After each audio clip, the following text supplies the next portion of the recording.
नमस्कार दोस्तों, स्वागत है आपका वाईफाई जीएस एग्जाम में। इस डिस्कशन में हम 30 जुलाई 2020 के जो भी इंपॉर्टेंट करंट अफेयर हैं उन सभी को कवर करेंगे। तो चलो स्टार्ट करते हैं। फर्स्ट क्वेश्चन, विश्व बाघ दिवस यानी वर्ल्ड टाइगर डे कब मनाया जाता है? तो इस क्वेश्चन का सही आंसर है डी। ये हर साल 29 जुलाई को मनाया जाता है। इसको मनाने का मकसद क्या होता है? टाइगर को कंजर्व किया जा सके, और इसे सबसे पहले 2010 में मनाया गया था, याद रखेगा। और ये हर साल 29 जुलाई को मनाया जाता है। अच्छा, ये बताओ अभी इंडिया में कितनी पॉपुलेशन है टाइगर की? इंडिया में जो टाइगर की पॉपुलेशन है ये है 2967। और इंडिया में भी सबसे ज़्यादा टाइगर कहाँ पे पाए जाते हैं? ये मिलते हैं एमपी में। एमपी में कितने टाइगर हैं? 526। और इसके बाद नंबर आता है कर्नाटका का। कर्नाटका में कितने हैं? 524। दोनों में सिर्फ 2 का डिफरेंस है। एमपी में 526 और कर्नाटका में 524। ये तो बात करी हमने इंडिया की। अगर वर्ल्ड ऑर्डर पे देखा जाए तो वर्ल्ड ऑर्डर पे जो टाइगर हैं, वर्ल्ड वाइल्ड लाइफ फंड के द्वारा बताया गया है कि विश्व में अभी 3900 टाइगर हैं, याद रखेगा। अच्छा, एक बात बताओ कि इंडिया में अभी सबसे ज़्यादा टाइगर डेथ हुई थी इनकी, एक वो आई थी रिपोर्ट, तो उसमें सबसे ज़्यादा टाइगर की डेथ किस राज्य में हुई थी? तो वो भी एमपी ही था। 100 के करीब टाइगर यहाँ पे इनकी डेथ हो गई थी, याद रखेगा। और टोटल इंडिया में 700 के करीब डेथ हुई थी टाइगर की, याद रखेगा। ये बहुत इंपॉर्टेंट इन्फॉर्मेशन है, एग्जाम में पूछी जा सकती है। तो अब बढ़ते हैं अगले क्वेश्चन की तरफ। अंतर्राष्ट्रीय मुद्रा कोष ने किस देश के लिए आपातकालीन वित्त पोषण में $4.3 बिलियन की स्वीकृति दी है? बताइए। इस क्वेश्चन का सही आंसर है बी, साउथ अफ्रीका। अभी कोविड-19 के चलते एक जो इमरजेंसी फंडिंग दी गई है 4.3 बिलियन की आईएमएफ के द्वारा, यानी इंटरनेशनल मॉनेटरी फंड के द्वारा, ये साउथ अफ्रीका में दी गई है, जिससे वो कोविड-19 को अच्छे से टैकल कर सके।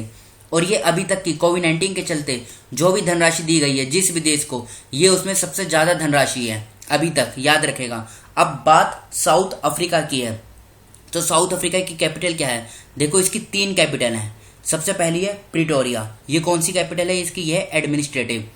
दूसरी है केप टाउन, यह है इसकी लेजिस्लेटिव कैपिटल। और थर्ड कौन सी है? ब्लोम फोंटेन, यह है इसकी जुडिशियल कैपिटल, याद रखेगा। प्रिटोरिया एडमिनिस्ट्रेटिव कैपिटल है, और ये केप टाउन है लेजिस्लेटिव कैपिटल, और ब्लोम फोंटेन ये है जुडिशियल कैपिटल। अच्छा, इसकी करेंसी क्या है? साउथ अफ्रीका की जो करेंसी है ये साउथ अफ्रीकन रैंड। और इसके प्रेसिडेंट कौन है? साउथ अफ्रीका के जो प्रेसिडेंट हैं ये हैं साइरिल रामाफोसा। अब बात आईएमएफ की करते हैं।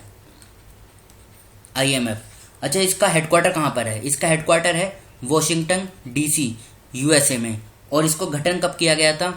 27 दिसंबर 1945 को इस बॉडी को फाउंड किया गया था। अच्छा, ये है क्या? ये इंटरनेशनल फाइनेंशियल इंस्टीट्यूशन है।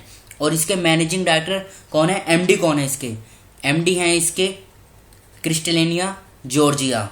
चीफ इकोनॉमिस्ट कौन है आईएमएफ की? चीफ इकोनॉमिस्ट हैं गीता गोपीनाथ। गीता गोपीनाथ, ये नाम याद रखेगा, एग्जाम में पूछा जा सकता है। तो अब बढ़ते हैं अगले क्वेश्चन की तरफ। किस राज्य ने निःशुल्क मास्क वितरण योजना लॉन्च की है? तो ये जो योजना लॉन्च की गई है ये की गई है तमिलनाडु सरकार के द्वारा। डी इस क्वेश्चन का सही आंसर है। इसमें क्या होगा? जो मास्क हैं इनको फ्री में डिस्ट्रीब्यूट किया जाएगा। अब बात तमिलनाडु की है, तो तमिलनाडु के बारे में कुछ इंपॉर्टेंट इन्फॉर्मेशन ये देखिए आप। ये तमिलनाडु का मैप है। तमिलनाडु की जो बाउंड्री है वो किन राज्यों से टच होती है? बताइए। देखो, इधर है केरला, ये ऊपर है आंध्र प्रदेश, और ये इधर है कर्नाटका। यहाँ पे लिखा हुआ है 3 राज्यों से इसकी बाउंड्री टच होती है। और तमिलनाडु का जो कोस्ट है इसे बोलते हैं कोरोमंडल कोस्ट। ये इसकी कैपिटल है चेन्नई। अच्छा, तमिलनाडु के सीएम कौन है? इसके सीएम है इदप्पड़ी के पलानीस्वामी। और गवर्नर कौन है? बनवारी लाल पुरोहित। चीफ जस्टिस कौन है मद्रास हाई कोर्ट के? अमरेश्वर प्रताप शाही। और यहाँ पे जिलों की संख्या है 30, लोकसभा की 39 सीट, राज्यसभा की 18, विधानसभा की 234 सीट हैं। ये कुछ नेशनल पार्क हैं जो एग्जाम में पूछे जा सकते हैं, तो इन्हें आप अच्छे से याद कर लीजिएगा। और गल्फ ऑफ मन्नार की खाड़ी कहाँ पर है? देखो, यह है गल्फ ऑफ मन्नार की खाड़ी। ये पूछा जाता है कि गल्फ ऑफ मन्नार की खाड़ी किस राज्य के पास है? तो ये तमिलनाडु के पास है। ये इधर पाक स्टेट है। तो ये आप नोट्स बना लीजिएगा, इसके बहुत इंपॉर्टेंट इन्फॉर्मेशन है। तो अब बढ़ते हैं अगले क्वेश्चन की तरफ। भारत ने किस देश को 10 ब्रॉडगेज रेलवे इंजन सौंपे हैं? ये जो रेलवे इंजन है ये डीजल इंजन है और ये सौंपे हैं बांग्लादेश को। किस लिए? जिससे बांग्लादेश का जो रेलवे ढांचा है यानी रेलवे इंफ्रास्ट्रक्चर है इसे मजबूत किया जा सके। अच्छा, ये जो गॉज होता है ये होता क्या है? देखो, जो पटरी के बीच में जो वर्टिकल डिस्टेंस होता है इसको बोलते हैं गॉज, और ये 3 टाइप का होता है। कौन कौन सा? ब्रॉड गॉज, मीटर गॉज और एक होता है नैरो गॉज। इनका मतलब क्या है? इनमें डिफरेंस है। ब्रॉड गॉज में जो बीच में इनकी दूरी होती है दोनों पटरियों के बीच में ये होती है 5 फुट 6 इंच, और मीटर गॉज में कितनी होती है? मीटर गॉज में होती है 3 फुट 3 इंच। और ये जो नैरो गॉज है इसमें कितनी होती है? इसमें होती है 2 फुट 6 इंच। याद रखेगा, ये डीजल इंजन है जो सौंपे गए हैं बांग्लादेश को, जिससे वहाँ का रेलवे इंफ्रास्ट्रक्चर को मजबूत किया जा सके। अब बात बांग्लादेश की है, तो बांग्लादेश की जो कैपिटल है ये क्या है? ये है ढाका, और ढाका में ही बिम्स्टेक का हेडक्वार्टर भी है, याद रखेगा।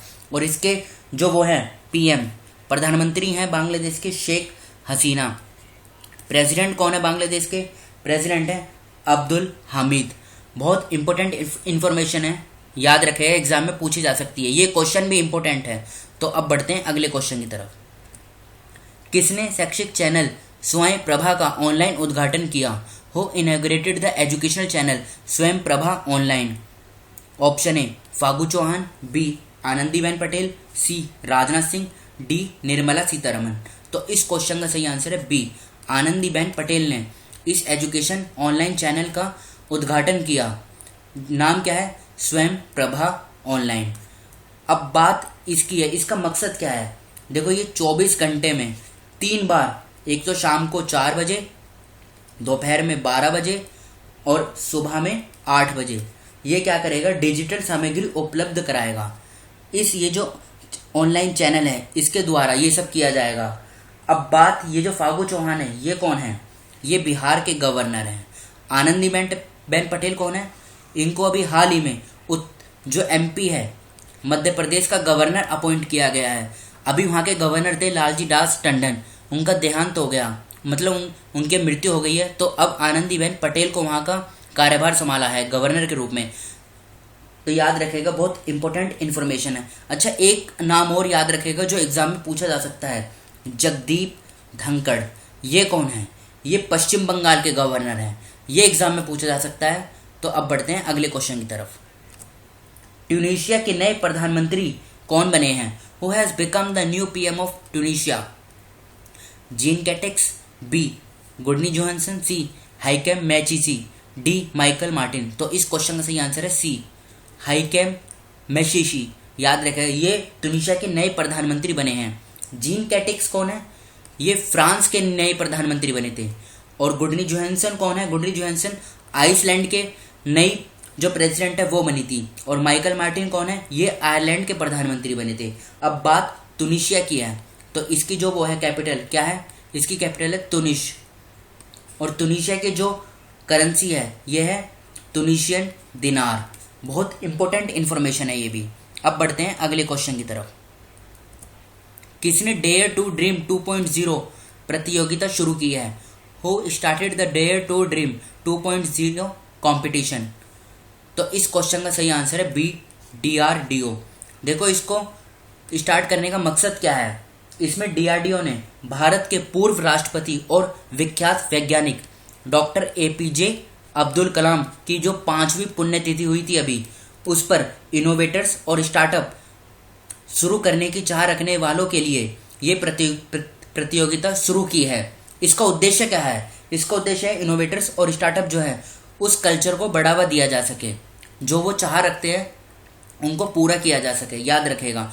अब बात DRDO की है, तो ये जो DRDO है इसका हेडक्वार्टर कहाँ पर है? सबसे पहले आप ये बताइए। DRDO का देखो जो हेडक्वार्टर है ये है न्यू दिल्ली में।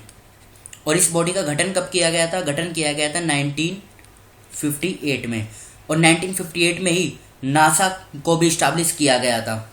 DRDO के चेयरमैन कौन है? इसके चेयरमैन है G सतीश रेड्डी। और DRDO की फुल फॉर्म क्या है? Defence research development organisation. फिर से बोलता हूँ, डिफेंस रिसर्च डेवलपमेंट ऑर्गेनाइजेशन। अब बढ़ते हैं अगले क्वेश्चन की तरफ। भारत और इंडोनेशिया के रक्षा मंत्रियों की बैठक कहाँ आयोजित की गई? तो ये की गई न्यू दिल्ली में। इंडिया की तरफ से कौन थे? इंडिया की तरफ से थे डिफेंस मिनिस्टर राजनाथ सिंह, और इंडोनेशिया की तरफ से कौन थे? इंडोनेशिया की तरफ से थे वहाँ के डिफेंस मिनिस्टर। नाम क्या है उनका? नाम है उनका जनरल प्रबावो सुबियांटो। फिर से बोलता हूँ, जनरल प्रबावो सुबियांटो।